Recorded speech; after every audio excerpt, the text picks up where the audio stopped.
পৃথিবীর মানচিত্রে এমন কিছু স্থান আছে যেখানে মানুষ শুধু জড়ো হয় না, মানুষ এক হয়ে যায়। বাংলাদেশের তুরাগ নদীর তীরে প্রতি বছর ঠিক তেমনই এক মিলন ঘটে। এর নাম বিশ্ব ইজতেমা। এটি পৃথিবীর দ্বিতীয় বৃহত্তম মুসলিম জমায়েত। 2026 সালের 2রা জানুয়ারিতে পশ্চিমবঙ্গের হুগলি জেলার পৈনানে বিশ্ব ইজতেমা হতে চলেছে। এটি খুব বড় সমাবেশ হবে বলে আশা করা হচ্ছে। প্রায় 30 বছরের মধ্যে পশ্চিমবঙ্গে এই প্রথম বিশ্ব ইজতেমা।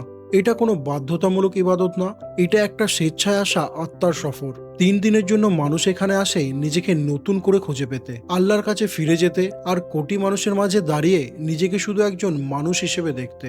150টিরও বেশি দেশ থেকে প্রতি বছর 20 থেকে 50 লক্ষ মানুষ এখানে জড়ো হন। এই ইজতেমা আয়োজন করে একটি নীরব, রাজনৈতিকভাবে নিরপেক্ষ ইসলামী দাওয়াতি আন্দোলন তবলিগ জমাত। এই ভিডিওতে আমরা জানবো কারা আসেন এখানে, কিভাবে শুরু হলো এই জমায়েত, এত মানুষ কিভাবে শান্তিতে একসাথে থাকে, আর কেন আজকের এই ভাঙা পৃথিবীতে বিশ্ব ইজতেমা এতটা গুরুত্বপূর্ণ।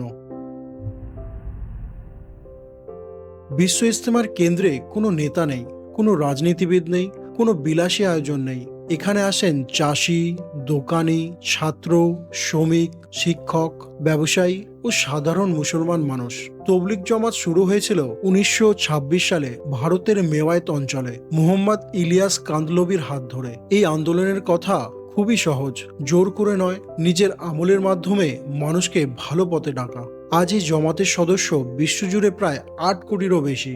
বিশ্ব ইজতেমা যারা আসেন তারা কোনো পতাকা বহন করেন না, কোনো রাজনৈতিক স্লোগান দেন না, কেউ কারোর চেয়ে বড় না, সবাই একজন মুসলিম।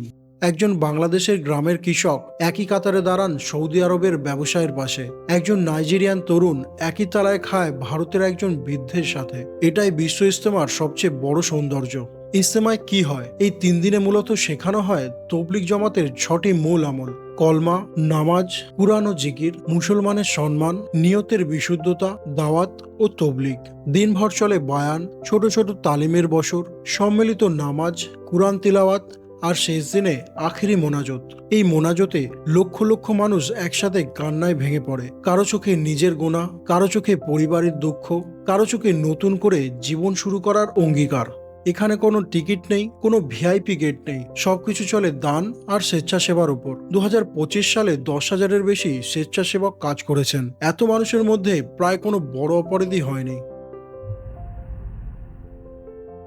বিশ্ব ইজতেমা শুরু হয়েছিল 1946 সালে ঢাকার কাকরাইল মসজিদে। তখন মাত্র কয়েক হাজার মানুষ এসেছিলেন।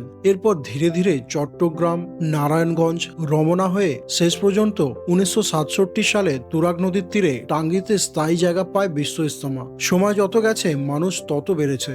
1970 সালে কয়েক হাজার মানুষ, 2000 সালে 20 লক্ষ, 2010 সালে প্রায় 50 লক্ষ, আর 2025 সালে 3 ধাপে প্রায় লক্ষ লক্ষ মানুষ এসেছেন এইখানে। তুরাগ নদীর ধারে বসে ইজতেমা, কারণ এখানে মানুষ অজু করে, ইবাদতের পবিত্রতায় ঢোকে। ঢাকার পাশেই, কিন্তু শহরের কোলাহল থেকে অনেক দূরে, শান্ত, খোলা আকাশ আর কেবল আল্লাহর ইবাদত। কেন মানুষ সব ছেড়ে এখানে আসে, আর কিভাবে চলে এই বিশাল আয়োজন? মানুষ এখানে আসে নিজেকে শুদ্ধ করতে, ভুল থেকে ফেরার সাহস পেতে, মনের ভার হালকা করতে। আজকের মোবাইল ইন্টারনেটের দুনিয়া, সবাই যেখানে ব্যস্ত, সেখানে এই 3 দিন মানুষ সবকিছু থেকে বিচ্ছিন্ন হয়ে যায় শুধু আল্লাহর সাথে যুক্ত হতে। কিভাবে চলে এত বড় আয়োজন? 10,000-এর বেশি বাসের ঘর, 2,000-এর বেশি রান্নাঘর, প্রতিদিন প্রায় 10 লক্ষ মানুষের খাবার, এছাড়া 5,000-এর বেশি টয়লেট, শতাধিক মেডিকেল ক্যাম্প ও 200-র বেশি বিশেষ ট্রেন সার্ভিস থাকে। সবকিছু কারা করে? স্বেচ্ছাসেবকরা। কেউ বেতন নেন না, সবাই কাজ করে শুধু আল্লাহর জন্য। একটি সাধারণ দিনের গল্প। বাংলাদেশের আহমেদ ভাই ভোরে অজু করলো, ফজরে নামাজ পড়লো, তারপর সকালে তালিমে বসলো ও দুপুরে বায়ান শুনলো। এরপর সন্ধ্যায় অপরিচিত মানুষদের সাথে এক থালায় খেয়ে নিল। এই 3 দিনে সে যা পেল তা বহু বছরেও সে পায়নি।